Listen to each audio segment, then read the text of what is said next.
Can I be a colonist, a capitalist, just for a brief second? Yes. Ready? 5,000 barrels? That's nothing. You guys see some of the other oil spills. That's a light oil spill.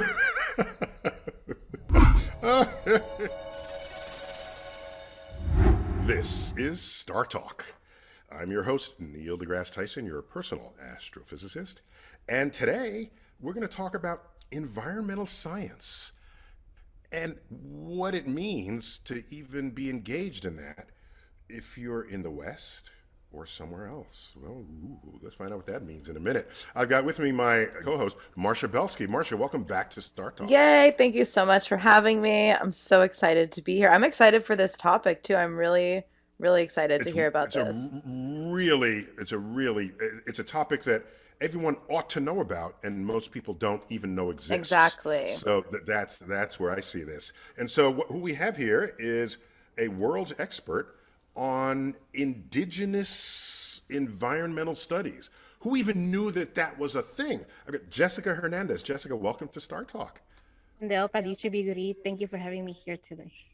Excellent, excellent. And get your academic pedigree on the table here. You have a PhD from UW. Did I say that right? UW? Yes. University of Washington in Seattle.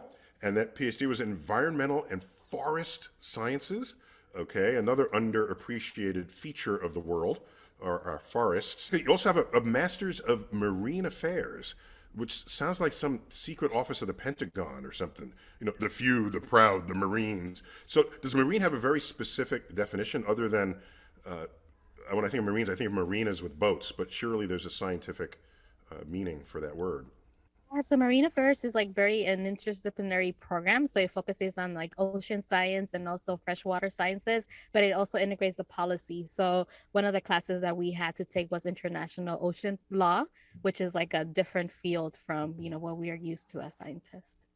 Wow. You know, an equivalent thing to that is space law, right? It's another place where there isn't a country, but we still have to cooperate as humans. So we might have a lot to learn in space law by whatever you guys have arrived at. This is the international law, like what they call like boat law. It's always a movie plot device. So they're like you international waters where you can They like just crossed the border there, the boundary. They're now in international waters, so we can bomb them out of the yeah, ocean. or Is do that? marine research. So So yeah, and Jessica, more importantly, or I'm not going to value judge one thing you do or another, but for the world, more importantly, you're an environmental advocate, and that's so important. But you have a totally different outlook on this, and I'm delighted to learn that you wrote a book that highlights so much of this work. And great, I love the title, "Fresh Banana Leaves." What the hell is that about? And then we go to the subtitle, "Healing Indigenous Landscapes Through Indigenous Science." So let's just start right out.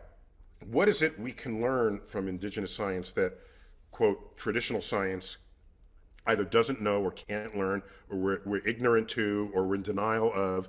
So what are you bringing to the table coming from that place?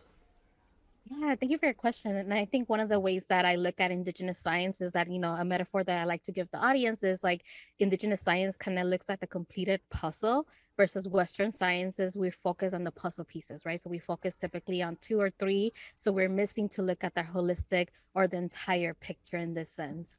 And Indigenous science, the way that is, created as a framework, we put our spirituality and our identities at the front and center of it versus in Western science, as you both know, right? It follows the scientific method where we are told to remove ourselves, our spirituality from the Western science in the name of objectivity. So Indigenous science in a way connects our relationships that as humans we have with nature and how we are a part of nature and nature is a part of us. So that's the differences that I usually tell the audience, especially when comparing and contrasting Western science and Indigenous science. So I think a philosopher would say that science, modern science, as we now think of it in the schools, is reductionist. And whereas what you're describing is more holistic, right? Because if you're reductionist, I'm not looking at the whole puzzle. It's this corner of the puzzle, and I know exactly how this piece fits that piece, and I'm so close to those two pieces, I have no idea what the whole puzzle looks like because I've focused. And whereas if you are holistic, you're factoring in everything. But is that always a better thing to do? I think it has its ups and downs, right? Because sometimes you can kind of invest a lot of time trying to look at the entire puzzle piece, but one of the things that I often see in the Western sciences is by us focusing on two or three puzzle pieces, or like you mentioned, the corner of the puzzle, we end up creating more harm, especially as it pertains to our environments, especially as it pertains to people. And given that we have racial injustices that are interconnected to environmental injustices, to climate injustices, oftentimes as scientists we end up creating more harm than good. So I think that that's the pros of looking at the entire puzzle piece so that we can reduce the harm that we generate as scientists. I feel like admitting the human aspect too kind of makes the whole thing more honest, because it's like with what like with Western science or whatever you call it, like modern science, there is always humanness and human opinions and human decisions in it. Because I remember reading about how when they decided how to model DNA, it like came down to these two software modeling companies, and one had way more money, and so that's like kind of where they went. But like Western science is kind of in denial of all the sociology involved in that. So it's Yeah, like, so I think at its best, that sociology will determine what gets researched, yeah, but at the end, what is determined to be true, I think they it's try a and make it second. objective. Yeah. Yeah, at that point. But you're right; it totally affects the funding and what people study, or more importantly, to Jessica's point, what people even care Yeah, about, right. right? At the end. But okay, so Jessica, there's an extract from some indigenous tree, and I don't remember which tree. You surely know the tree from which we derived the active ingredient in aspirin. And so that's been extracted. Again, it's reductionist. No, don't chew on the bark because who knows what else is in the bark. Plus, that might not be fun. Here it is in a pill. So what happened there is some indigenous medicine became scientifically verified, and so now that's just science, right? So why should indigenous science be something different from modern science? Why isn't it just you found something that's true, we check it in a lab, yep, it's true, now it's science? Why can't we think of it that way? I think one of the things that I can think of is like how Western science is kind of founded on colonialism, right? When we look at who is considered the founders or the pioneers of many scientific disciplines, they're white European men who came to the Americas and kind of, formulated their own philosophies based on, Western religion that they introduced into the Americas. And I think that with indigenous science, it kind of addresses that colonialism, right? Because when we look at our landscapes, when we look at the ancestral knowledge that has been passed down to us, especially from my grandparents, from my parents to myself, part of our history has been fractured because of colonialism, but yet we're still trying to fight those nuances that Western or modern science kind of dismisses, especially as it pertains to indigenous peoples. One being, like you mentioned, examples of our traditional medicinal plants or the medicine that we practice, and how we can compare that to how Western medicine is practiced today, right? Where they're also looking at one puzzle piece and they're giving you, medicine for whatever you're going into the doctor for. But in reality, the long-term effects, it has other impacts in your overall health. So I think that, that's an example that, the foundation of colonialism and how that's embedded in the modern or Western science we So practice. Mm. I like that the medicine they prescribe for that one ailment is a puzzle piece because they're not looking at the whole thing. You got this Mm-hmm. one ailment, we give you this one pill, and then come back, later for another pill, maybe. So you speaking in first person. Are you a descendant of indigenous peoples? Yeah, so I'm Maya Chorti. So my Maya Chorti community comes from Central America. So we are at the border of El Salvador, Guatemala, and Honduras. And my father was actually displaced during the Central American Civil War, where he was actually 11 years old when he was forced to be a child soldier in that war. And then I also come from the Zapotec communities, which are located in Oaxaca, and that's where my father eventually received refuge. As he was making his journey up to the United States to receive asylum, and that's where he met my mom. So I come from both communities in that sense. Okay, so you not only you got it in your family, but now you have the academic side of it to go with it. So that ought to make you pretty potent in these conversations when you have to convince people of what they need to do. So tell me about climate change and indigenous And science. go. Tell us about climate change and go. You have 2 minutes. Yeah. Give me your best 2-minute answer. So I guess to give my 2 minute solution, when we look at indigenous communities, especially our relatives or our communities who are living in our ancestral lands, one of the things that I can notice is that we are already facing the climate change impacts, right? When we look at Latin America is the house for 50% of the world's biodiversity. So we're seeing how even despite colonialism, capitalism, all these Western ideologies being introduced into our lands, we're still stewarding and caretaking for 50% of the world's biodiversity. But just to be clear, the Amazon basin is most of that, isn't that right? Yes, and Yeah. we see how even like, the indigenous communities in the Amazon are facing extreme violence because, they're going against these international agricultural corporations, multi-billion-dollar corporations that are trying to deforest the Amazon rainforest.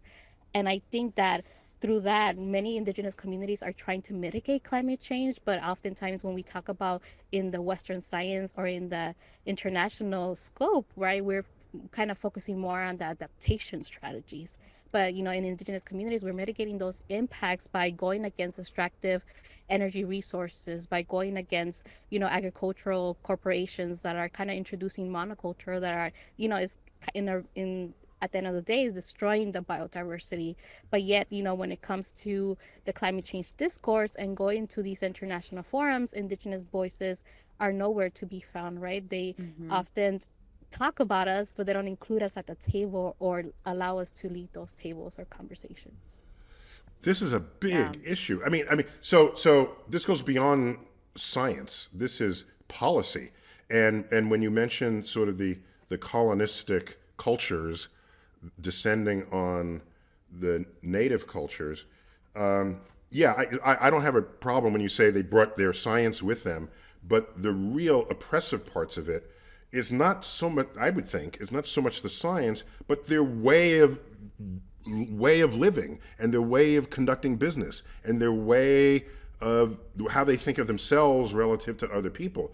Because every colonist is like, I'm great and you're not, and I deserve this and you don't, and my God says it's better than your God. And that's a whole, I don't want to call that science because it's not. Yeah, because it's like science should just be indigenous science until religion and colonialism and capitalism, all these things come into play that change it into this destructive force. This whole soup of forces that probably don't have one force that probably don't have only one solution. It's got to be a multi-pronged solution because it's like you said, Marcia. It's coming from economics and culture and religion and all of these bits and pieces that we call civilization.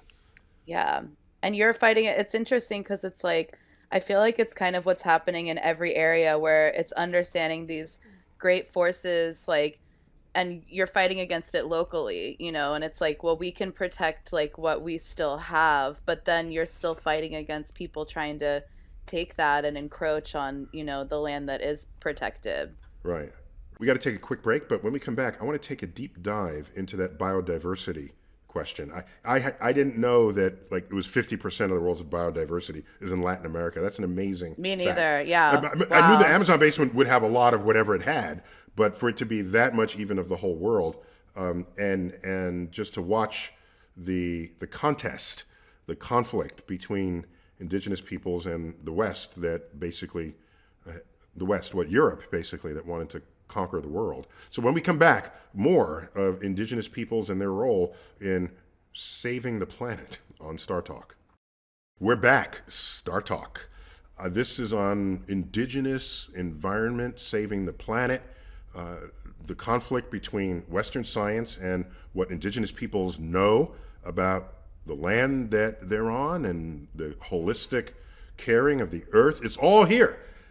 We've got it all. It's all wrapped up in the expertise of one human being, Jessica Hernandez. And Jessica, are you a full-time environmental activist now? What is your affiliations? Right now I'm doing research. So I'm stationed at the University of Washington, Bothell, and I'm doing actually research on environmental physics. So kind of looking at climate science from the energy perspective, especially given that energy is a core concept that's taught in physics. So it's kind of interesting. Yeah, definitely is. Yeah, there's it's like half of physics is what is the energy doing now and what shape is it taking? So Yeah, the more you can get in there, the better. So we left off. We were talking about the biodiversity of the world, and so much of it being in Latin America. But tell me, what area, how much of Earth's surface is indigenous? I know Australia. There's a lot of sort of Aboriginal lands, and Australia's a large continent. Still indigenous? Last I checked, there was, the land given unto the Aboriginal people. So I'm just wondering, Jessica, what's the latest on that, on this relationship between original peoples and everybody who came later?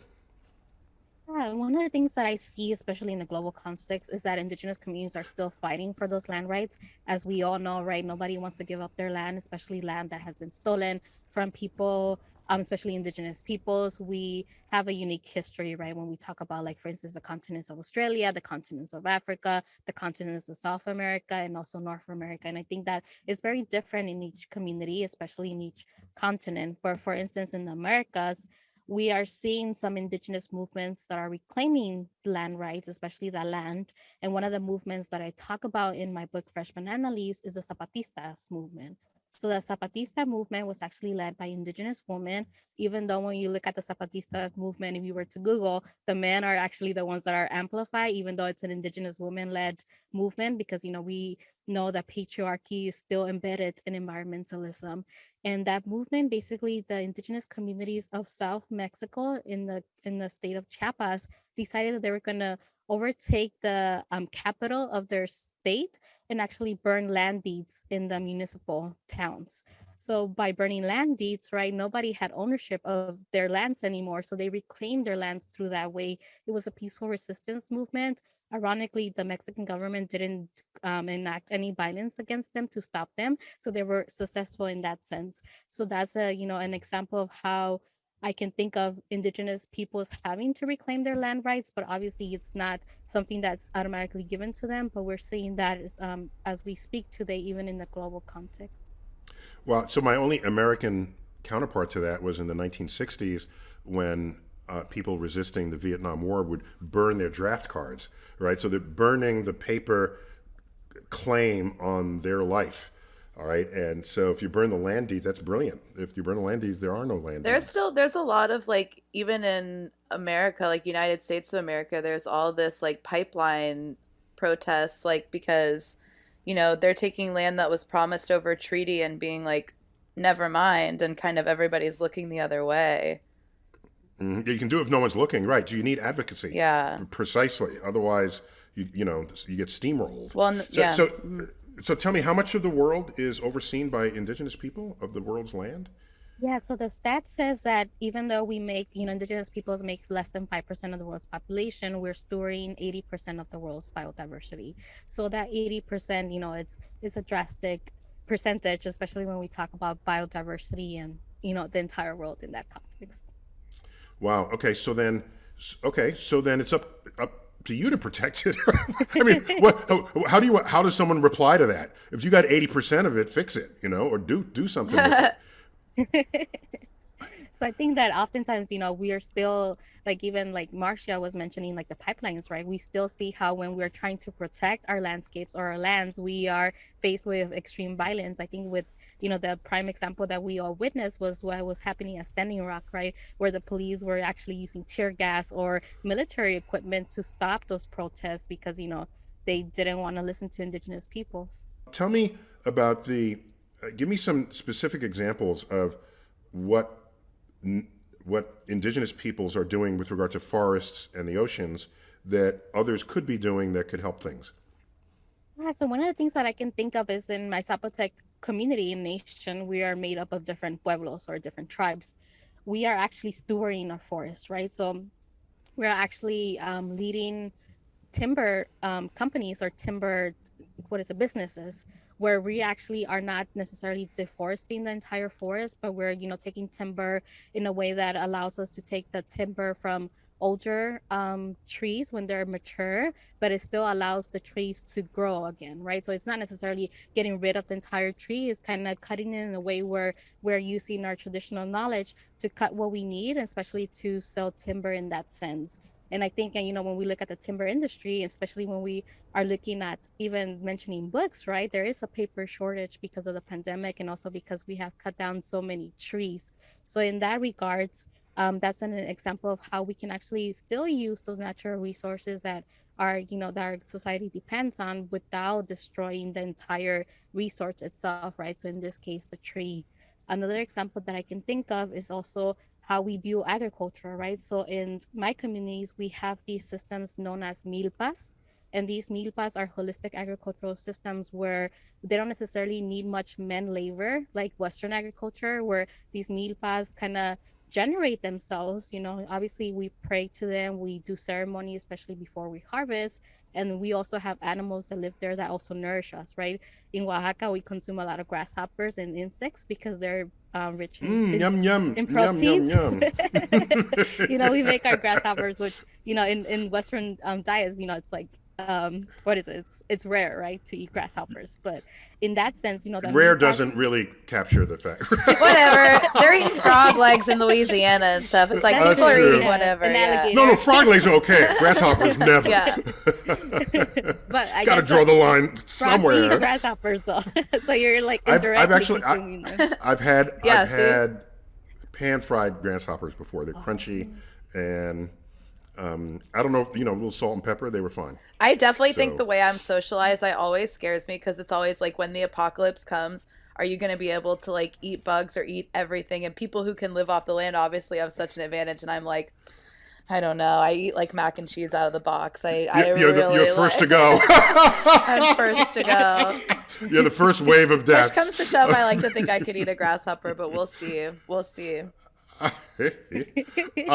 So I heard you mention trees. Just to be clear, you are harvesting parts, like limbs of the tree for your needs, and then the tree just continues to grow. So at no point do you kill the tree for those needs. Is that correct? Did I understand you correctly? Yes, that's correct. And I think that, Western science still needs to, in a way, catch up to the indigenous knowledge that we have. Yeah, But we're not even thinking that way. Yeah, no, No, we're just yeah, But we're it's cutting the the whole tree. greed. If they would cut that, like I feel like they could think that way, but a company would look at that and say, why would we take a slower and less amount of product if we can just Take it all. It's like you said, they're not thinking about the whole thing. They're just thinking about the pieces, and their piece is their specific company. And if everybody's doing that, but if everybody actually adapted sustainable practices and not just like going green for a commercial, you know what I mean? So that they can advertise like our offices have cut down energy by 5%, Wait. So isn't it still sustainable to cut down a tree but then plant another tree?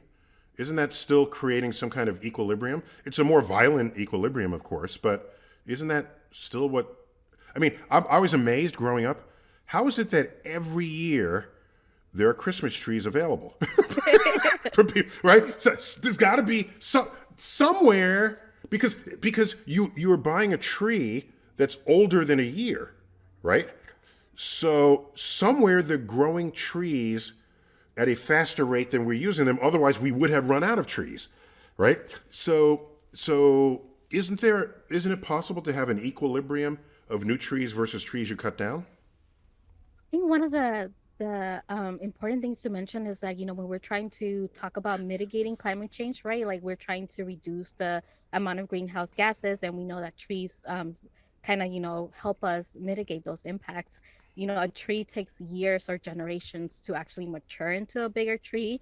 I know that for Christmas trees, there are, kind of like farms just grow those trees. So as a result, I had to conclude because I did the math and it wasn't working otherwise. They're honestly right? creepy. If you've ever driven by a Christmas tree farm, it's really creepy because it's like a suburb where all the houses look the same. Like they're all like all the trees are the same height. It's really weird. Coming in a line Yeah. and everything. It's Oh really my God. weird. I have a possibly sensitive question. I'm not sure.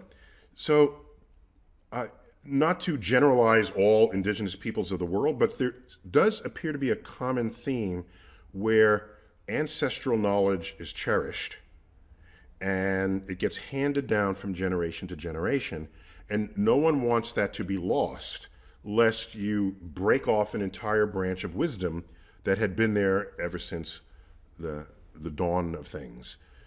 Is that a fair generalization? Of course, there are detailed differences I would expect, but because I want to make a different point related to it. But is it fair to make that generalization?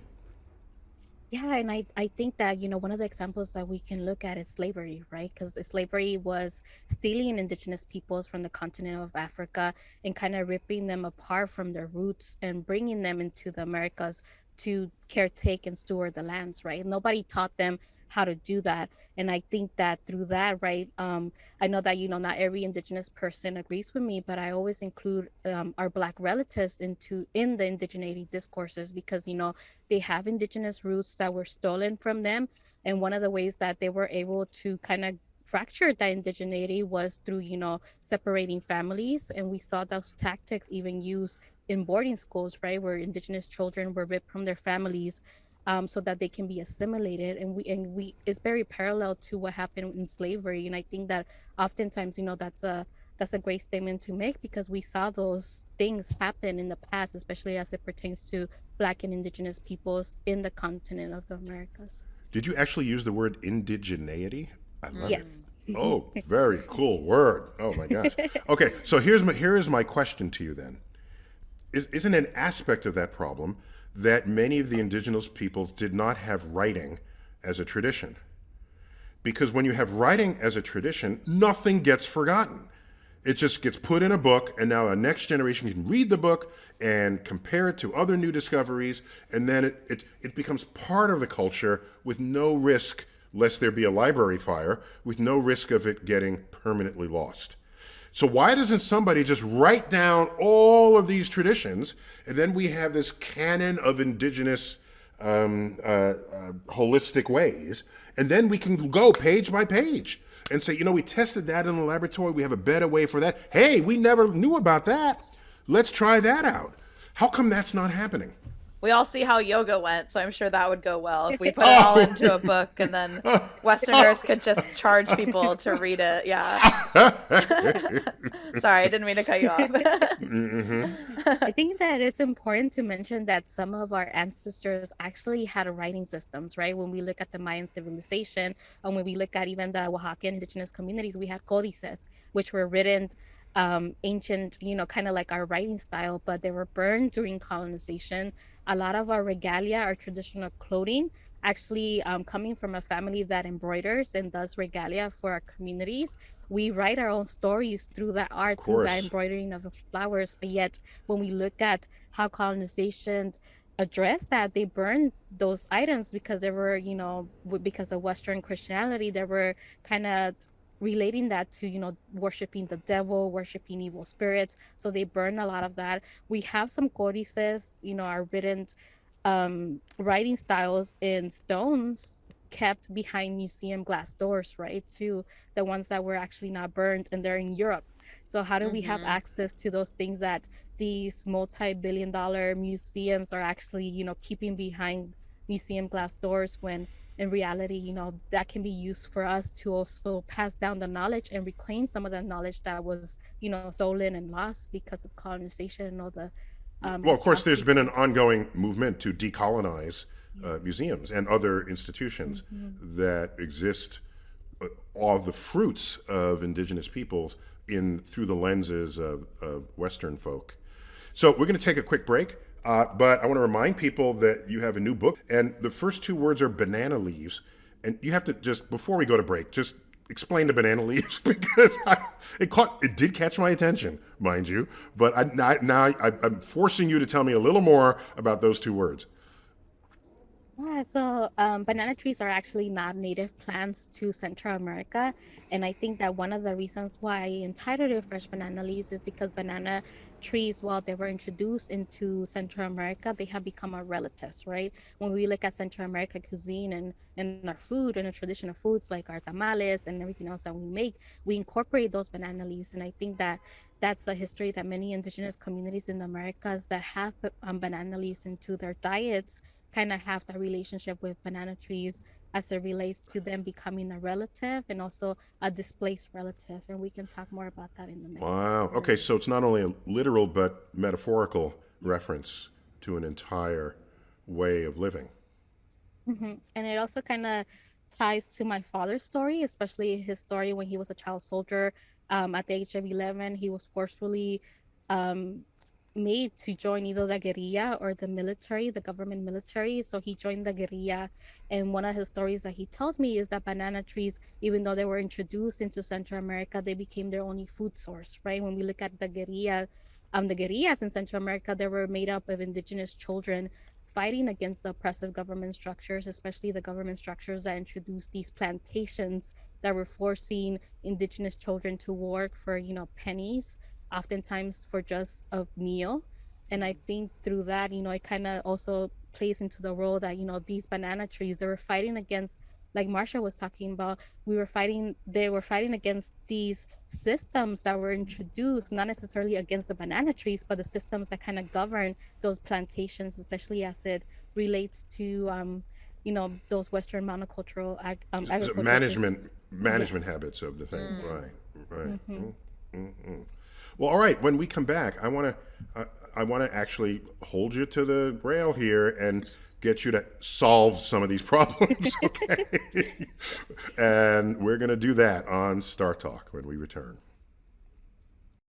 We're back, Star Talk, our third and final segment. We're talking about environmental science and indigenous peoples, indigenous traditions, indigenous ways of interacting with their environment and nature, and contrasting that with Western ways, especially colonialistic Western ways, which is a whole story unto itself. And we got Jessica Hernandez. Dr. Hernandez is one of the world's experts on this subject and just recently wrote a book called Fresh Banana Leaves. And they get the title right here, Healing Indigenous Landscapes Through Indigenous Science, published earlier this year. Of course, I've got Marcia Belsky. Welcome back, Marcia Hello, Belsky. hello. Yes, okay. So Jessica, we've spent the better part of a half hour describing, evil European historical and current ways and indigenous challenges to that. How do we solve this problem? I see two problems. One of them is anyone ever going to listen to indigenous peoples Right. who've been there way longer than everybody else? And a second, you can listen to them, but how do we know that's going to solve the larger problem that we've created? How do we know that?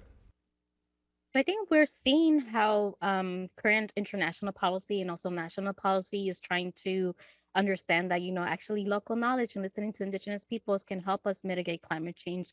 We saw how this administration recently passed a presidential memorandum where President Biden actually says, oh, we should actually incorporate local knowledge and indigenous knowledge when it comes to environmental regulations, right? But we know that a memorandum is not actually policy that states have to follow. It's just something that the president kind of pledges to do.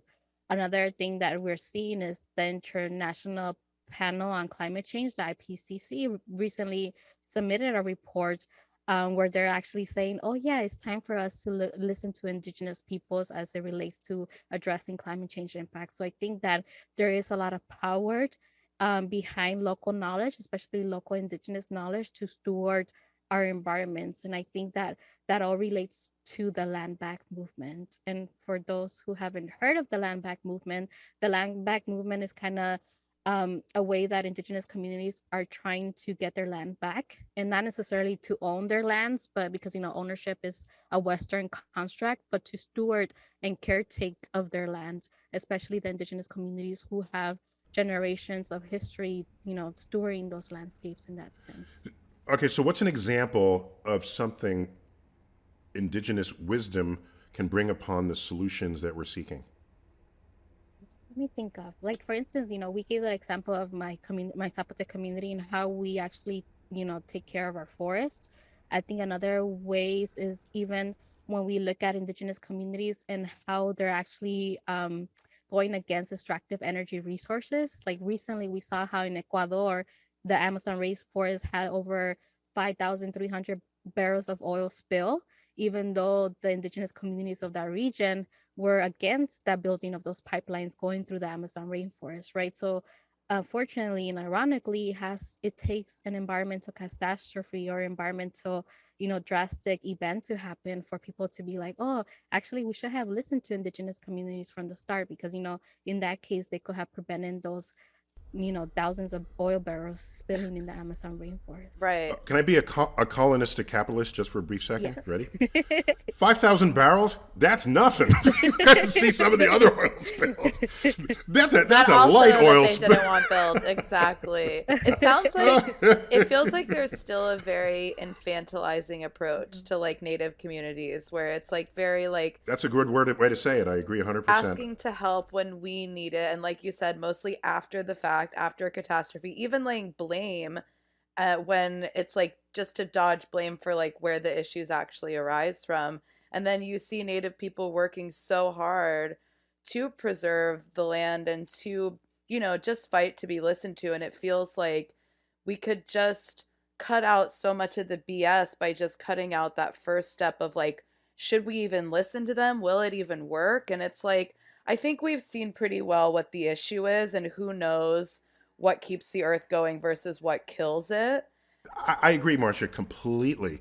But Jessica, isn't part of what you are saying to just leave stuff alone? So is that even policy to say leave it alone? That's just saying whatever you do, you're going to kill it, mess with it, make it worse. So just leave it alone. What I was expecting was if you're going to tell me you've got some secret indigenous wisdom, that you'll say, here, do this. Actively do something rather than not do something the Western colonists would have done. So is this something active you can tell us to do? Yeah, I think that a lot of indigenous knowledge is not necessarily meant to be kept in secret, right? It's sacred, and I think that has to go back with what Marcia mentioned, right? How sometimes when we have shared indigenous knowledge, it has been co-opted. And I think an example that I can think of, she mentioned yoga.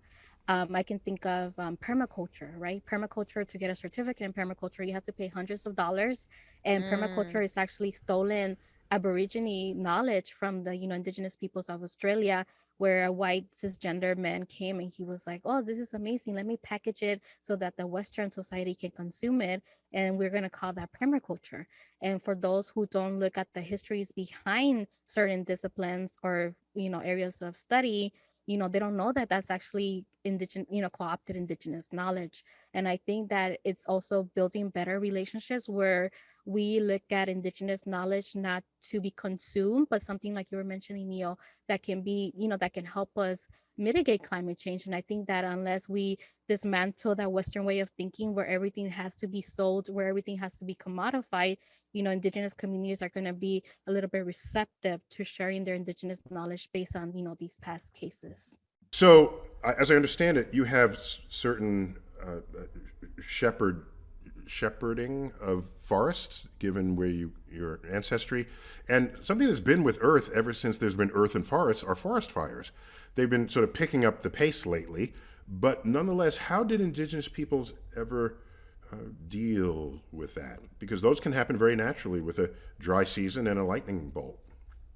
So one of the methods that it's no that has been coined into a Western concept is known as prescribed burning, where it's kind of similar to how we steward the timber in our Zapotec nation, where we burn certain parts of the tree and the forest so that it prevents, it gets rid of that dry, areas of the forest so that it prevents future wildfires.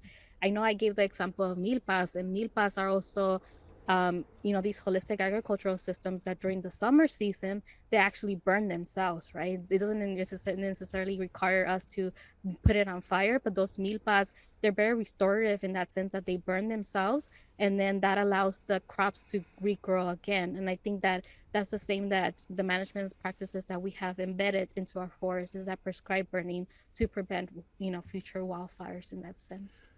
Okay, so that's a positive outcome here. I mean, obviously the fires are growing in frequency because of other more global climatic issues, but specifically, if we think of a fire as a puzzle piece, you have a puzzle piece solution to a fire that has been shared and has been implemented successfully. Is that fair? Yes, and we're, like you mentioned, it's starting to be picked up. So it's not necessarily like 100% implemented, but it's getting there, right? We're seeing that more in California, in Washington. We're seeing some areas that, the local firemen are actually saying, oh, yeah, we should actually learn from the indigenous communities and do these prescribed burnings to prevent wildfires in the future. And it's the relationships, like you said. I feel like it's hard because we're still bridging that gap. And it's like, why would, you know, in some ways, even a local fire department, like, you know, even building that relationship of like trusting the indigenous people there, and the indigenous people trusting, you know, the like Western people there enough to like, you know, work as a team with all that history there. It feels like that's so much of the solution here, but it's so complicated. I've got another question here. So, in this age of jet transportation, which has been with us for about 60 years, no, hardly anyone dies where they were born. So, this notion of belonging to the land is that ship has sailed. Literally, I guess, but that itself is a state of mind. What do you do about that going forward into the era of intercontinental travel? Yeah, I think that oftentimes it's a matter of reclaiming our own histories, right? Because, for instance, in my Zapotec community, our creation stories tell us that when we, pass on, our spirits enter the clouds, right? And that's why our nation is considered the Binisa people, which means the cloud people. And as a result, right, like our heaven, if we were to look at it from Western religion terms, it's in the clouds, right? And it's, and it shows the manifestation that we're still a part of nature, because what happens in the clouds, we have the water cycle, right? We get the water that nourishes the plants, that nourishes the land.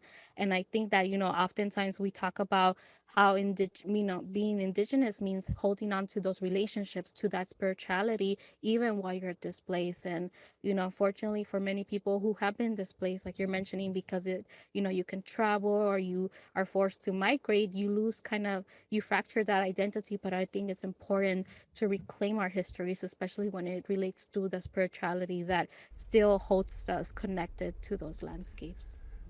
So spirituality is not sort of a fundamental part of modern science.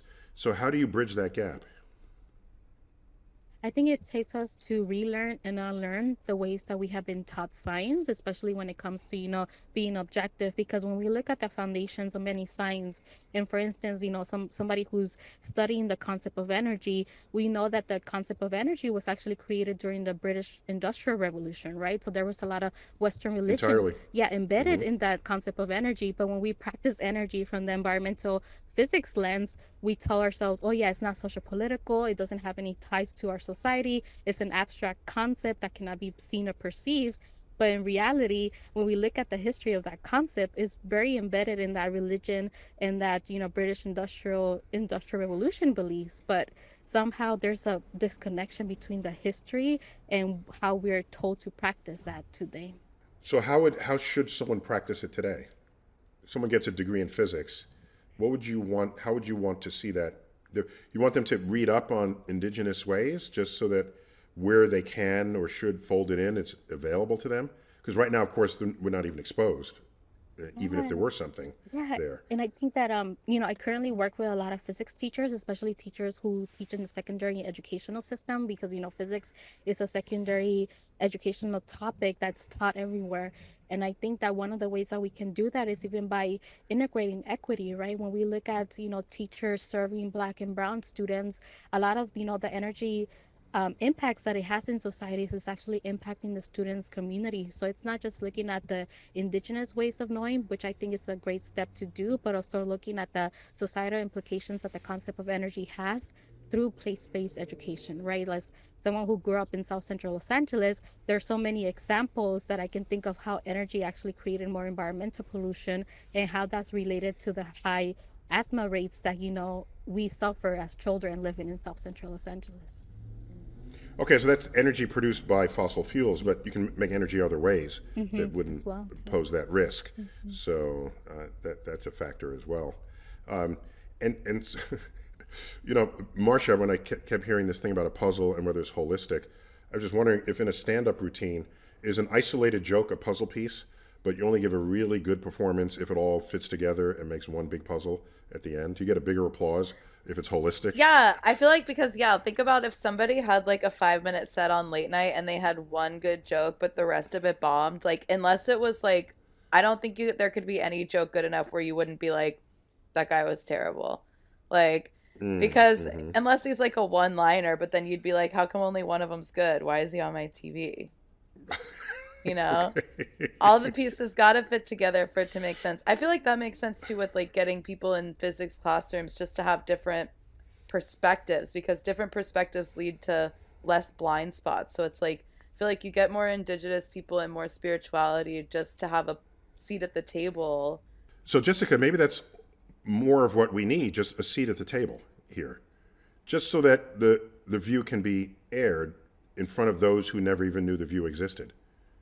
Yeah, and sometimes, even our elders tell us that sometimes we have to build our own tables and lead those tables, because oftentimes when we get a seat at the table, we're seen but not heard. And I think that, it kind of depends on who is inviting us at the table and whether they're actually willing to hear us as well and listen to what we have to offer. Okay, so we got to land this plane, and that means we're running out of time. Sorry. Sorry to use a technological reference here, but we're going to land this plane. So, Jessica, it seems to me there are many more books you can write, or that can be written, if not by you, by others with a slightly different expertise that have these same taproots that can just wake up the world to how to think about Earth differently. So have you given up hope, as so many others have, or do you still think we can save the world? Such a loaded question. Yeah, I feel like I'm in my therapy session. Yeah. But I think where are you on the extinction issue of human species? Yeah. I haven't given up hope, and I think that even being able to say that I wrote a book, especially a book that uplifts also my community's voices, and knowing that I have that privilege, right, that comes with having a PhD, with having that educational system in the Western terminology, right, where I can talk to scientists in the United Nations and they actually listen to me, because I'm not just using layperson's terminology, which is unfortunate, right? Because we're still operating in Western science where we need that terminology. I think that that gives me hope, especially seeing how my father was able to survive a genocide. That even though it was coined as a war, the United Nations has identified that as a genocide because it actually targeted indigenous Mayan people in Central America. I think that gives me hope, and also seeing how there's other people in our generation trying to move the needle, especially when it comes to including voices of communities of color in that sense. Well, so now you get me sad that I didn't have you on years ago. Put you a seat at the StarTalk table, and it's like the year 2022, and I hope that's not too late. So Jessica, thank you for that marvelous closing statement, I guess it sounded like, and maybe we can do this again when there's more developments, because we always like tracking stories that we're introduced to here on StarTalk, but we want to see where they go in the years to come. So thank you for being on StarTalk. And Marcia, where do we find you on social media? Yeah, find me on social media. It's at Marcia Belsky on Twitter and TikTok, and then my Instagram is at Marcia Sky. Cool. And Jessica, are there websites or organizations we should know about that you support, or that we can resonate with? Other people can sort of share resonant energy and possibly money to the causes. Resonant money is the best kind. So where do you want to send people? Yeah, so I usually lead mutual aids, and mutual aids, they support the communities, especially projects, and I usually share them in my Twitter, which is at Doctora_Nature, and I think that's where people can find Dr. Nature? Doctora Nature, yes. You have Doctora Nature? Oh my gosh. Okay, that's gangster right there. Forget my name. I am nature, and I am one with nature. Doctor, is it an underscore or it goes straight in?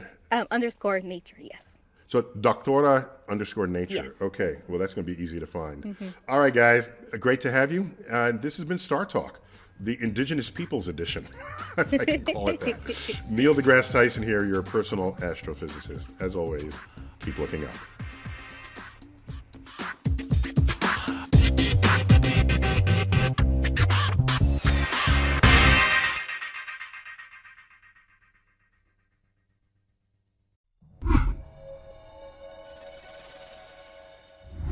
This is StarTalk. I'm Neil deGrasse Tyson, your personal astrophysicist, and this is Cosmic Queries Edition, which I love. You love it too, because you all send us questions all the time. And I got with me Negin Fasad. Negin, welcome back. Hi, Neil. It's so good to be here. Welcome back. And you're still at it. You're still host of Fake the Nation, one of the best podcast titles ever. Oh, thank you so much. Yeah, we're still going hard at Fake the Nation. Fake the Nation. And I think you even extended me an invitation to return. So I could check my calendar. Yes. Let's see what happens there. And also, and on the Cartoon Network, you're like, are you hosting a comedy festival? Did I read that right? I'm a part of the Adult Swim Comedy Festival, and I'm just going to be doing some stand-up, and it's going to be really fun. Cool. And I always thought it was odd that your profession is defined by whether you're standing or sitting. Is there sit-down comedy? There's lay-down comedy? Like, what? No other profession are we all talking about, whether your legs are straight or not. This is weird. Yeah, this is one of the many ways that comedians define themselves, is just by various forms of ligament and joint movement. Yeah, I'm going to be a stand-up astrophysicist. There you go. So the topic today is brought to us by the expertise of our guest. Oh my gosh.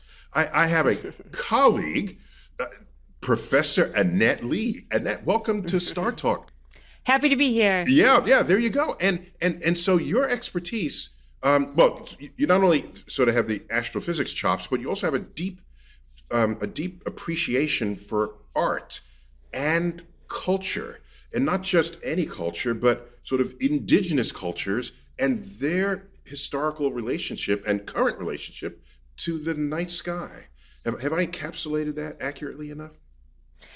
Yes, and I also just want to say that it's important for me to say a little introduction, which is Mitakuye Oyasen, to all my relations, everyone here in this circle. I greet you with a good heart. My name's Annette Lee. I am mixed race Lakota, and I am here on the land we call Minnesota Makoche, which is the land where the water reflects the sky. Minnesota Makoche, Minnesota. You're a professor of astronomy in the Department of Physics at St. Cloud State University. That's right. And where is that? About an hour north of Minneapolis. Okay. Because St. Cloud sounds like that's not of this earth. Where is she? Was really set up there for she is, you. sitting on a cloud. Sitting on a cloud. Well, so I find that to be a beautiful tradition to recognize the relationship of indigenous peoples to the land that you're occupying in any given time and place. And I've been able to see some of that and even participate in some of it in recent years during travels to Australia and to New Zealand, and even I was at an indigenously designated part of the Grand Canyon where we were filming part of Cosmos, and it was just it's such a beautiful tradition. So thanks for bringing that to StarTalk. Yeah. So with that, I just want to say that this is the original territory of the Dakota and later Ojibwe people. So these are my communities, and it's really important to acknowledge both that history and this present relationship. And I think the thing that you're talking about is one of the most important points, because like as astronomers, it's all about like looking at the stars, and there are so many amazing, physical properties and mysteries as well that we do in the research area, black holes, whatever. But in our indigenous knowledge systems, it's this idea that we are related to earth and sky. And we even in Lakota have a word for it. It's Kepemini. And Kempemini is as it is above, it is below. So it has to do with everything in the sky is reflected or mirrored on the earth. And most importantly, we're a part of that because we come from the stars. We carry earth and sky within us, as our bones are made of earth, our physical atoms, and then our spirits come from the stars. So this idea of earth and sky and our participation is embedded in so much of what we're talking about here. It's just not just in Lakota and First Nations teachings, but also throughout all Indigenous people. So when you said you were in Maori territory or in Australia, Aboriginal lands, it's exactly that. I've even heard this concept is in the Bible. So it's like throughout human history and throughout time, this idea that there's this relationship between the above and below, and our participation. That's the key part, our participation in this cosmic mirroring. So back to you. So Annette, wait, that's our show right there. We're done. Well, Nagin, there's nothing you and I could say. Let's go have a beer now, because this the earth, the sky, we're part of it. It's part of us. Nagin, we're done. We should just shut up. I feel like I just took ketamine. You know what I mean? Just while she was speaking, I was just transported into another dimension. Also, Annette, you're really blowing my mind, because I thought the first person to like look at the stars and notice some stuff was some white guy in Europe. So you're telling me that might not be accurate from my teachings in elementary school. Wait, so Nagin, you can add a chapter to your How to Make White People Laugh. Tell them, no, you weren't the first. Apparently not the first, guys. Isn't that hilarious? You thought you were the first and you weren't? So Annette, what does it mean precisely when I learned that you are director and founder of Native Skywatchers? What is that? So back in 2007, I started an organization where Indigenous-led grassroots, and it's all about revitalizing our Indigenous connection to the sky, which is sky and earth, and our participation in it. And it started out with just our local Ojibwe and Dakota Lakota community knowledge holders and elders. And it was actually fueled by this amazing thing. So I'm also a planetarium director.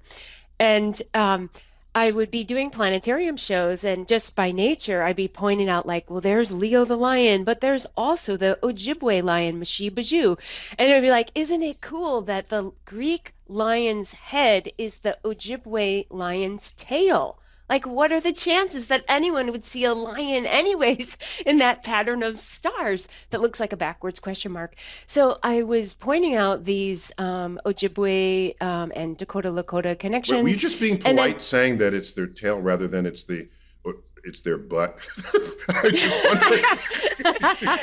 No, because Mashi Baju is called the Great Panther, but it's also called Curly Tail. And okay. Also like the cat, the mountain lion, which are indigenous. So they just did turn the head Minnesota. into a butt. It's actually has a tail. It's the tail. Okay. It's a really important part. And there's all these stories about it. Anyway, so. But now we know where Neil's head is. No, you can bring that in. I have young kids that are boys, so they're always talking about butt and farts and all that. Yeah. So I was in the planetarium, and I'm just, in the element, you're in the dark, you're feeling the magic of the planetarium and pointing out these stars. And then afterwards, this teacher, she was from a nearby reservation. So clearly, at least half her class was visibly Native. And she ran up to me after the show and was like, where did you get this? How do you find, how do I get any resources? How do I find out anything about this? There's nothing available. And yet she told me the Minnesota State science standards had one of their benchmarks was to bring in how people from all cultures have participated in science. So it's and right in particular, for the plucking right there. Right, okay, exactly. Okay. And so then with some NASA support, we were able to do our first series of educator workshops. And we created star maps and then curriculum and planispheres and videos. NASA is very good at funding programs that train educators, because that's the greatest leverage point you have in the whole system of learning. So it's really delighted to hear that they took a role in this as well. So sorry, I interrupted. Go on. Oh, well, no, it was great because at the time, embarrassingly, I didn't even know about these state standards. And so when she told me this, I said, well, this is what I do. This is my community. This is my work. And, come to the workshop. And so really it was kind of like that. What do you call that? That perfect moment, like being the perfect place, perfect person in the perfect place. The planets align. Yeah. The planets align. And that's where we started. And then since then, I want to make it clear. So Nagin, because she's an actual astrophysicist, she knows the planets aligning is a meaningless reference. So I had to pry it out of her and make her say it. Okay. Didn't want to say it. Oh, I see. Okay. Okay. That Cliche, was stereotypical. astrophysicist inside jokes. Yeah, that's a Okay, subtext I'm there. learning, She was not going to I'm say it learning. until I made her say it. Okay. I'm happy to step outside the box, no problem, anytime. Okay. So yeah, we just kind of went on from there, and then now it's exploded. We have international partners and relationships, and not just our Ojibwe, like local Ojibwe and Dakota Lakota, but we do that as well as national work. We work right now. We have a cohort with Hawaiian at the Volcano School, with Maya, with African American. Down in Mexico, the Kamkak, it goes on and on. The Australian Aboriginal, I have Maori collaborators, so we are so excited to be global. Yep, excellent. So what started as just a simple encounter became now this movement, which I think is brilliant and beautiful. So now, I noticed from your resume, you also have an MFA in fine arts. Is that correct? Yes, definitely. So how I'm does really that fold proud. into your efforts here? Did you criticize the drawings of constellations? I could do better. I could do better than stick figures. Come on. I do have a really high bar when it comes to visuals, but where it comes together is that I have been a practicing visual artist I can remember being in art shows and winning awards for art in grade school. I've always loved art, but just like I've always loved math and astronomy. People ask me what came first, and I said, well, you could say both, because I was just born like this. Like, I always loved the stars. I always loved sitting under the stars, and I always loved like the analytics, the math, doing math, and I always in science, and I've always loved doing art. And so basically, to me, where it comes together is we've been doing a tremendous amount of video productions and digital media. And this has really taken off because as with COVID, we got another NASA grant, and this project was called Two-Eyed Seeing. And this was just last year. And let me explain, this is called Edawaptimunk. Edawaptimunk is the Mi'kmaq word for two-eyed seeing, and this comes from my colleagues over in Nova Scotia, Carol Lockwood and her elders. And basically it means to see with the best in one eye with the indigenous way of knowing, and to see with the best in the other eye with the Western science way of knowing. But the key part, to see with both eyes for the benefit of all. They call it the gift of multiple perspectives. Damn. I have an astigmatism in one eye. Where does that leave No, we me? leave you out. You're not invited to that party. Okay, got you. That means it's like slightly off-centered. I think there's a place for that, because everyone should be slightly off-centered. Well, wait, no, Nagin, the world is messed up enough. We can't have you and your astigmatism defining I know. anything that comes out of your... Yeah, no, I would be. I'm the one be drawing those stick figures. Well, that's another beautiful concept. Thanks for sharing that. I just want to remind people this is a Cosmic Queries, and we took this topic out to our Patreon members who get exclusive access to this question and answer session. So, and they get their questions. Everyone gets to hear it, but they get to ask the questions. So, Nagin, what you have a first question for her?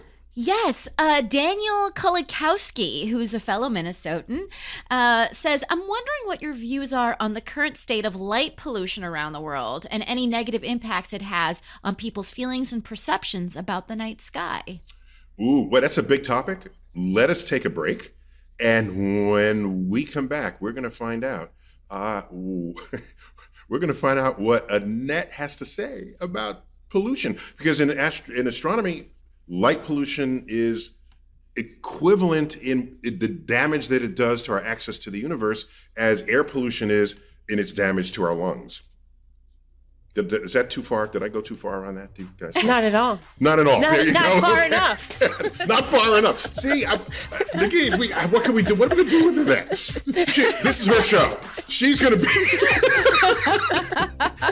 All right, Annette, we're going to come right back to you right after this break.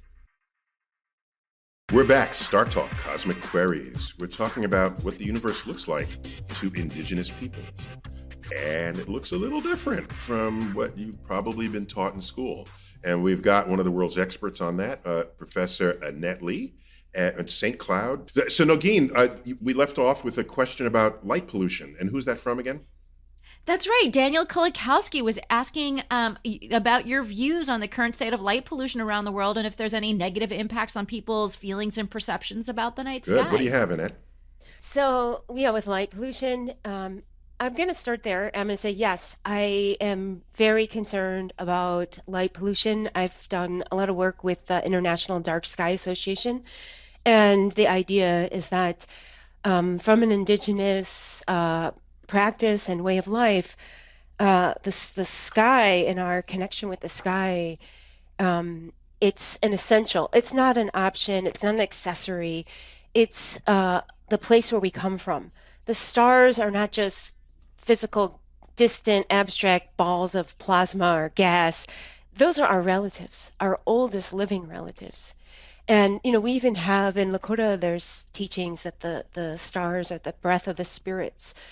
So it's about like a family reunion. It's blocking that level of connection. And I want to say that so much of my work, it does have to do with the crisis in STEM education and bringing in more pathways for our Black and Brown Indigenous students. But it's also about wellness, because we have a problem, right? If students don't have a reason for living, if they're in so much pain and crisis and trauma that they're literally giving up on life, and I'm talking about the youth suicide statistics, which are sky high here in Minnesota. No pun intended, but the rate is like 3 times higher for our Native youth. And, these are my kids, right? And this is, our youth suicide rate is higher in Minnesota for Native kids than it is across the nation for Native kids. It's really high. There's disparities in the education system. Minnesota is always first, second, or third in the disparity in graduation rates between majority kids and minority kids. So back to the pollution. You thought it was about just pollution, but it's all connected. And the idea is that we have this teaching where we come from the stars. And this moment of our lifetime is just a blink. We're here in our material form, but our original form is a spiritual form from the stars. And so we come here with purpose. Right? Is it only light pollution? Because suppose Nagin does a stand-up thing and it comes on at night and I'm watching her instead of going out and looking up in the sky. Isn't every distraction that exists in modern living that distracts us in the evening, isn't that tantamount to light pollution? It's because we have HBO and Disney Plus and Netflix and all of these things. I come home and my first thought is, let me binge something, or let me watch a movie, or let me watch Nagin doing a stand-up, not a sit-down, a stand-up. Aren't you also competing with all the rest of these cultural forces? Yes, absolutely. We are very distracted. We have very short attention spans. We're looking for the next fun thing.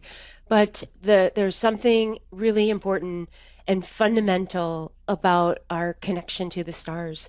And that there should be a place for that. There should be a kind of protection for that. I know that with the International Dark Sky Association, we've created this protected areas, because we talk about the extinction, like the night sky is going extinct.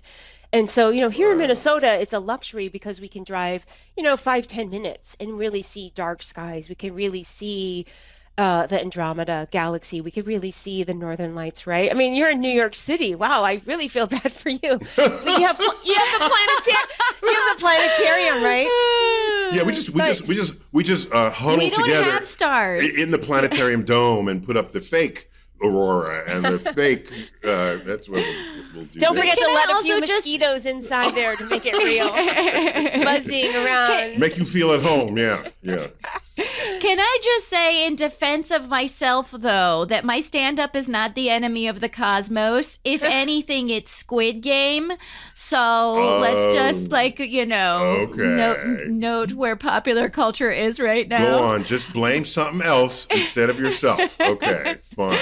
But Annette, I grew up in the desert of Southern California in a town called Palm Springs, and they have very strict light pollution laws. So I live in New York City now, where in my estimation we don't have stars, but in Palm Springs we have a ton of stars. I grew up with seeing a lot of stars because they were very serious about light pollution and with your keeping the night astigmatism sky very they clear. were with my astigmatism, stars. and I'd often see them. There's two of everything if you look at it through my eyes. Okay, so Jay Hunt asks, I was wondering how indigenous tribes' constellations identification and sky tracking has changed over the centuries. What are some of the more famous constellations that have made it into the modern lexicon? Oh, interesting. So the changes over the ages, I think one of the biggest things to say about that is the idea of loss. We've lost a lot of our star knowledge and our cultural knowledge and our languages because of colonization. In the star maps that we created, working with elders and other primary sources, there's a lot of blank spaces. And my Innu elder, Wilford Buck, he talks about the idea that,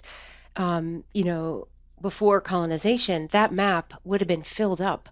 Just like what we think of now as the Greek map, it would have been dense, every single star and even the dimmer stars, there's constellations. But now we look at our constellations and there's some spaces, and that's part of that loss. So I think the first thing you're bumming about us out here. You're bumming us how out. it's changed. Well, it's not all bad, but because, it's not all gone, it's not too far gone, we have hope. We still have, Wilford says, it would be like we still have that 15% left and we're rebuilding it, but the 85% was lost due to colonization.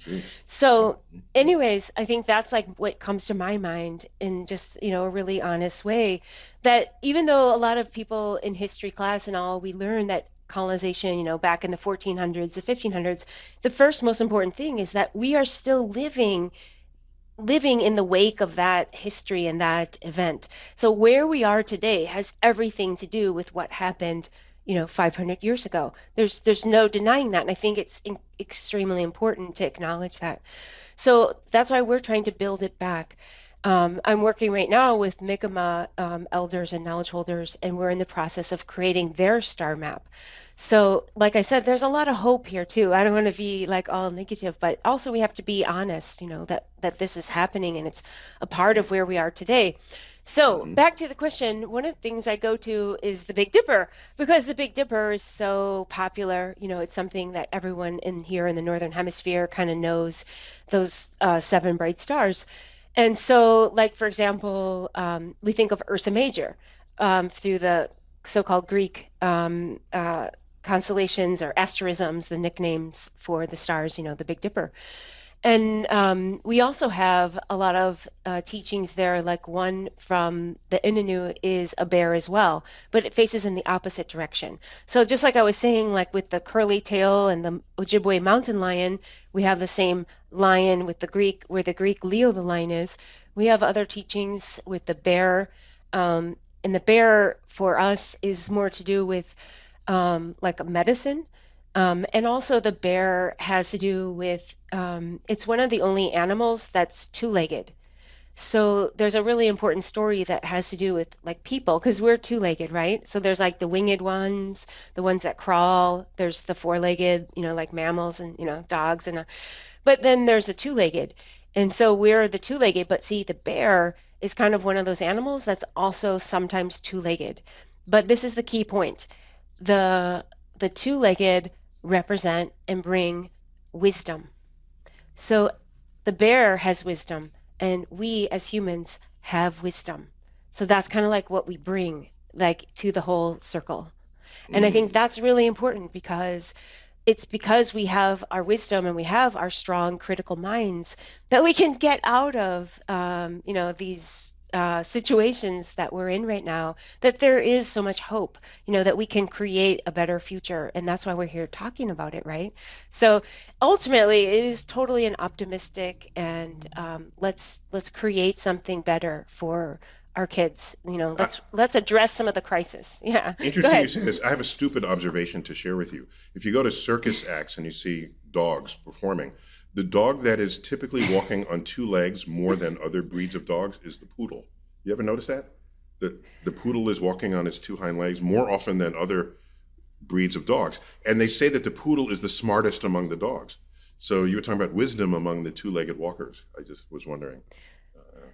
I haven't had any interaction with poodles or circus like that, but I think that's a brilliant connection. Wow. Yeah, poodles do not chase their tail. This is a non-thing for poodles, for example. My thought about the bears is that they're a crossover category on the two-legged and the four-legged, sort of like when Justin Bieber started singing in Spanish and he became a crossover hit artist. That's probably a better analogy than my poodle analogy. Although I would say, Neil, we both sort of failed. Yeah, and one other thing, Nagin, maybe you don't know this, but the Greek rendering of Ursa Major is a big chubby bear with a big bushy tail, but bears don't have tails.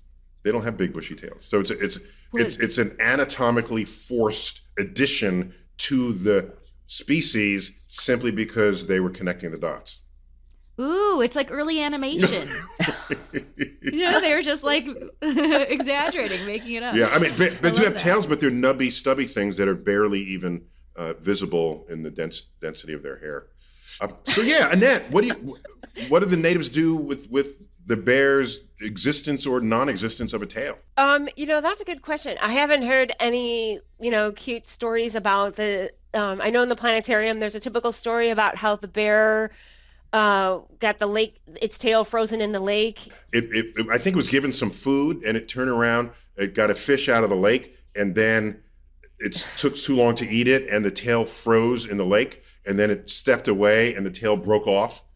And so the early bears have tails, but the later ones don't. And that's a really tall tail. Yes. Zeus came swooping down to save the bears from Hera, and so he grabbed the bears by the only thing he could, their short tails, and swung them around to get enough momentum to, whiz them up into the cosmos, and then that stretched out their tails. So anyways, those are those silly planetarium tales that we tell about the bears' tails. Also like an early version of like bear Weight Watchers or something. What I was going to say here is that many of those constellations that we think of as the Greek mainstream type constellations actually were borrowed from the Babylonians. So you probably know that, Neil. I don't know if you've come across that, but especially the zodiac Babylonians are deep in there, and somehow there's some kind of smoke screen where the real influence of ancient, the ancient peoples of Babylon don't make it through, and it stops at Greece. But half of that that's right.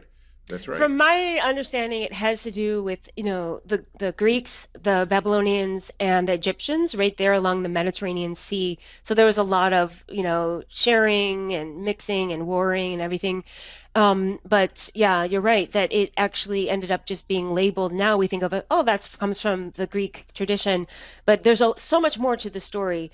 And I think the that's Babylonians really gave us base 60, which is the whole foundation of our timekeeping. The clock. Yeah, 60 seconds, 60 minutes, and an hour. And then also the Egyptians brought in the idea of the 12-hour days. With the sun going across and then down into the underworld. So there's a lot of cultural stories and knowledges here embedded, even in we can just scratch the surface. And then it's so much more interesting than, what we originally think of as just coming from one culture. Yeah, of course. I think the Egyptians also gave us beer so you could get drunk and look at stars. Is that so right? There's also that, I think. Just get credit where credit is due. Okay, so Matt Harefield has a question that requires a little bit of visualization. If the moon was not tidally locked with the Earth and instead rotated at some observable rate, making it more obviously a three-dimensional object, how do you think that would have changed the way ancient humans perceived the cosmos? So that implies that people thought the moon was just a flat disk, because it always just showed one side. I hadn't thought about that. Annette, what does your research tell you about the moon? Whoa, that's a deep question. Let me think. Well, the moon, I guess off the top of my head, the thing is, I don't feel that it would change a great deal the indigenous teachings that I'm familiar with. And, I can't speak for everyone, obviously, but because the teachings with the moon, it's all about relationships. And in a way, it doesn't matter. Like, it's almost like that's like a technicality. Like, Interesting. if it's 2D or 3D or whatever, I mean, okay, yeah, that's cool, that's interesting, but that's more like a geometrical fact. I think what's more important is that the grandmother moon is seen as a relative, a close relative, as helping us, as connected with timekeeping and connected with what we call Turtle Island. So here in North America, this is Turtle Island. There's a lot of stories about this being connected with the turtle. And the turtle has 28 large sections on the back, so that's connected with the moon. And so the turtle also is important, having to do with like the beginning of life, which also connects with the moon. We think the idea of having a large moon close in was helpful for the, helping to like nurture life. And also that it created the tides. So the tides helped the life that was existing on the earth for so long, only in the ocean, came out of the ocean onto the land, right? And it just happened more recently. But this had to do with the tides, and the moon is one of the main sources of the tides. So these are like deeper connections that have to do with the turtle, the moon, the life on earth. And I think that is in a way more important. The moon also has to do with heartbeat, because of the changing phases of light and darks. If you watch it in fast motion, it feels and looks just like a heartbeat. So it has to do with our human heartbeat too. I would add that it would be hard to explain a flat disk model given the curve of the shadowing as the moon goes through its crescent phase. Spheres will give you that kind of light pattern on it. Not flat discs. So, interesting there. We got to take another break. And when we do, Annette, with your permission, can we go into a lightning round? That means you have to answer questions in 5 seconds.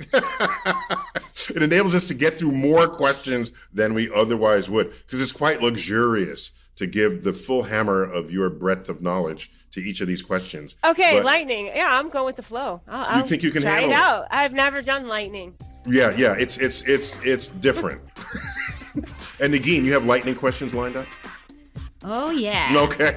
All right, when we come back, Negin will send lightning bolts in Annette's direction on StarTalk Cosmic Queries.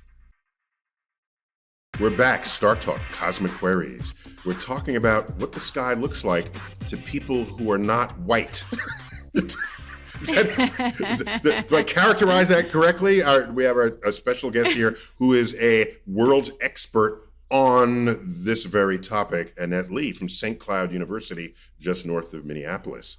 So we're in the middle of some cosmic queries with her, and Negin Farsad is now going to take us into the lightning rod with her. But before we do that, because this is our last segment, Negin, tell us how we find you on social media.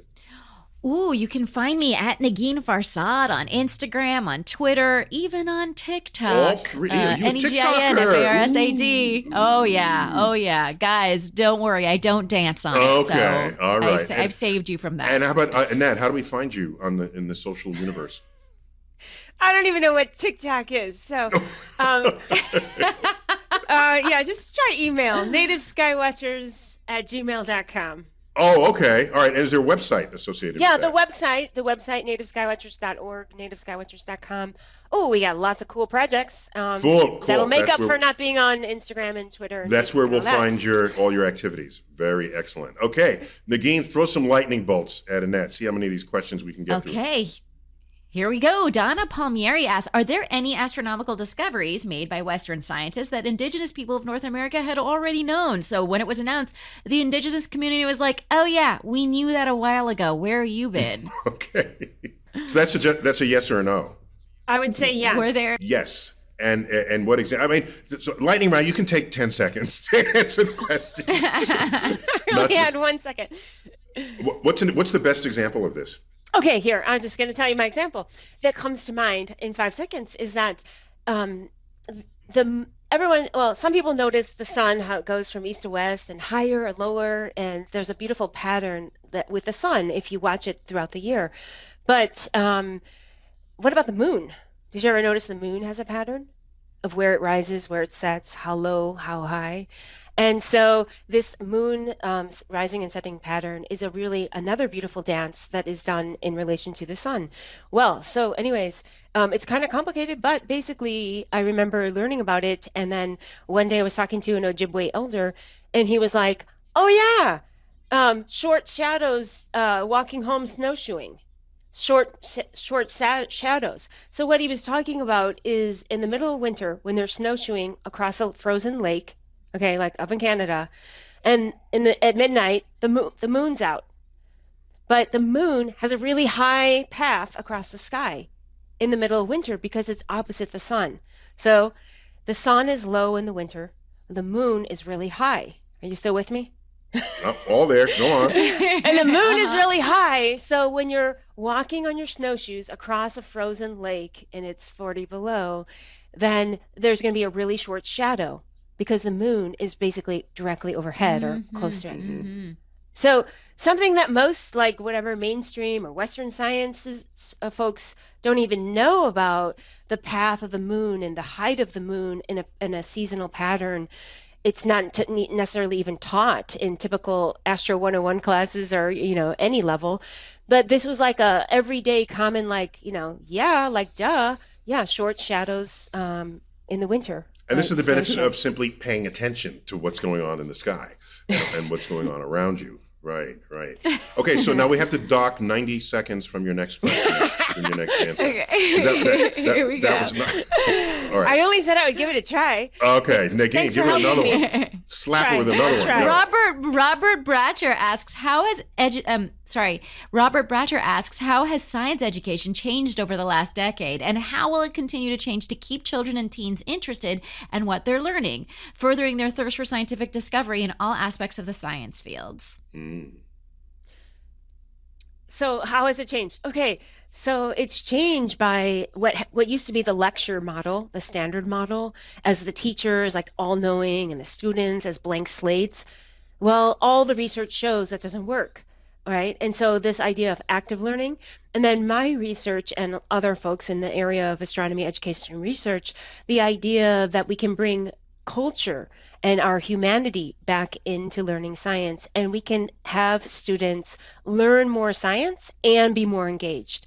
And then the other idea is this idea of like STEM identity and science identity, that it's not enough just to know the facts or to be good enough to know the facts, because we have half of those kids are dropping out at the college level out of STEM. And what we need to do is to create a welcoming When you say community. dropping out, you mean switching majors? They're switchers. Right. They're switchers. Yeah. Right. So they're not dropping out of school. They're switching their focus. Right. We have a recruitment problem. And then on top of that, we have a retention problem because they're switching. Even the A and B students are switching out of STEM. And so we talk about the psychology. A lot of the research now in STEM education has to do with the psychology. Like, hey, well, why would they be dropping out? It's because they don't feel a sense of community. It's because they don't see themselves as a STEM professional. And so creating opportunities and professional pathways where they can be like rubbing elbows with NASA scientists or, world-class, working on world-class telescopes at the high school or even elementary level. So it's becoming more of a holistic experience as an educator and as a student. In a word, holistic, and also bringing in more of our humanity, like that we don't have to, if we're going to do science, we don't have to be robots. We don't have to be machines. I mean, we can multitask, right, Najeen? We're good at multitasking. So we don't have to like pretend like we don't have hearts or we're not, we don't have bias. We could just say, yeah, but we're going to practice the methods of science as best we can, but still admit that we're still human beings and there's still culture happening as a part of this. Got it. All right. You still failed the 10-second rule there, but go on. Yeah. Right. Nadine, she's getting a little better, maybe. Yeah, a little better. Okay, this next one you have to say in -3 seconds. Let's see how you do that. Cool. Robert Weaver asks, what is your favorite observation of the night sky that can be seen without the assistance of a telescope? I like that one. Oh, I love looking at the night sky without a telescope. Oh, there's so many. How am I going to fit this in a -3 seconds? No, you're just going to give the best thing. The Pleiades. The Pleiades is known as the Baganagijik. Try to say that. Baganagijik. And that's it'd be a Ojibwe word for the hole in the sky.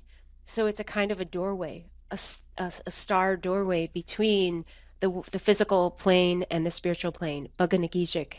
So I can just leave you hanging there, but I love to see the Pleiades. And I'm sure you know. By the way, Aboriginal art in Australia. Oh yeah, yeah.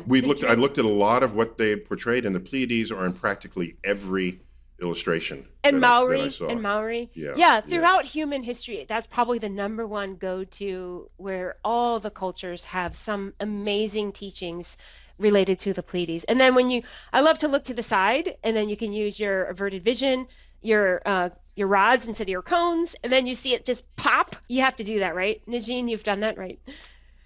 She's got astigmatism. We're not talking to her about this. It's rods and cones. It doesn't matter if your eye's off center. You can still do it. You just look, instead of looking directly at it, you look to the side, and you're using your rods instead of your cones, and it just gets brighter. It's total magic. You gotta try it. I feel so naked that you're referring to my rods and cones. Well, I feel bonded with you because I think this is a little bit of an R-rated podcast suddenly. I think I have that too a little bit in one eye, so I don't feel like that's a deal breaker at all. There's so much magic and cool stuff when we look at the sky, and that's one of the things I love. You can do it with the Andromeda Galaxy too. Excellent. In fact, Neil, just to be one more? formal about that, the Andromeda Galaxy is the single farthest object visible to the unaided human eye in the sky. It's 2 million light years away, so it's the farthest object. Okay, here we go. Adventure asks, please tell me your thoughts on the... Is that allowed? Adventure, spelled with a Y instead of an E. Okay. Please tell me your thoughts on the commonalities and differences in cosmology, astrology, astrophysics, and astronomy. And yes, line dancers love StarTalk too. We even have a line dance called Mars Needs Women. Okay. Answer that in 5 seconds. Yeah, the commonalities and differences between all of these things. Well, I'm going to recast that question. Please. I'm just going to recast it. Annette, you've studied indigenous cultures that are hugely geographically separated. Presumably, they each have an origin story for the universe, or for their culture, or for people, or for the Earth. Is there something that you can cite that they all have in common, and something that is especially different about them? Okay, one thing that's common is the idea that the Earth is very old and that humans are very new. And that there's been different versions of life on Earth. Like in science, we have just, here was humanity, evolution, right? But in indigenous knowledges, there's basically the story is a lot more interesting and complex. That there were different versions of humans being on Earth and then destruction happening, where it started anew. Like in Lakota, like I was talking about the bear, the Mato is the bear, and this idea that humans kind of got out of balance, and then the Earth did this resetting where it shook and there was disaster and flooding and fires, and then we got another chance. And so this is our second chance. So anyways, it's the idea that the Earth is much older and much more to the story than just one version of humanity. Okay, I guess cool. the short answer. Cool. And I guess the biblical correspondence to that would be Noah's flood, because Yeah, people existed yeah. before that and after it. And so there's, antediluvian and post-diluvian stories about humans. Yeah, so there's a lot of teachings I can think of too, like it has to do with, before we got to the time we're in now, and like the relationship between humans and animals. Like one thing that's really cool is the idea that humans and animals could talk to each other. Not in the nonverbal language like we think of today, like horse whispering or something like that, but like they literally talk to each other. But then things got out of balance and things got too chaotic. And so then there was this period of like destruction, and then started anew with like new rules and regulations and order. My Pomeranian and I had a really nice chat this morning. So it was mostly about treats, but I feel like he still does some talking. You have a Pomeranian? Let your elders know. I I have a Pomeranian. You never told me that. Okay. Oh, yeah. We'd have a different relationship he's a big had I known fan, that Neil. from the beginning. That's a small dog, right? Yes, it's a small dog. it's more hair than body, and it's about this. It's no bigger than like half of a basketball, and I have one of the larger ones. He's 10 pounds. I do. The Pomeranian is embarrassingly cute. No animal should be that cute, and it is, and it knows it. Is. And so I just think if I were a wolf, I would just feel so bad that they took my DNA and made that thing out of it. Well, if I looked into the night sky, I think I would see many Pomeranians. Like I would probably mostly see Pomeranians in the night sky. That's Pomeranian major I'm and trained. Pomeranian minor, right? Yeah, exactly. Neil talked about a poodle, and Nagin talked about a Pomeranian. All right, yeah, exactly. I used to have a wolf dog. Wolf dog. See, that's a little better. That's a little more true to the roots. Let's slip in one more question. One more question. I really love this question. George Towner asks, how did the indigenous peoples of North America create kivas that capture the rising sun on the spring and fall equinox? An example being Chaco Canyon in New Mexico. Ooh, somebody's been around. Somebody's doing some homework. All right, Annette, what do you have to say about that? Holy smokes. Well, like down in the Southwest, those are my collaborators, Nancy Maryboy and David Begay. They are the go-to to talk to. They're Navajo, Dene, and they can talk about the Pueblo and the Dene connections and the Chaco Canyon. I mean, so... And by the way, so in your website, the Skywatcher website, do we have reference to all of your other collaborators there and some of their work as well? Yeah, you can see that in the Two-Eyed Seeing project. You can see the video recordings live stream.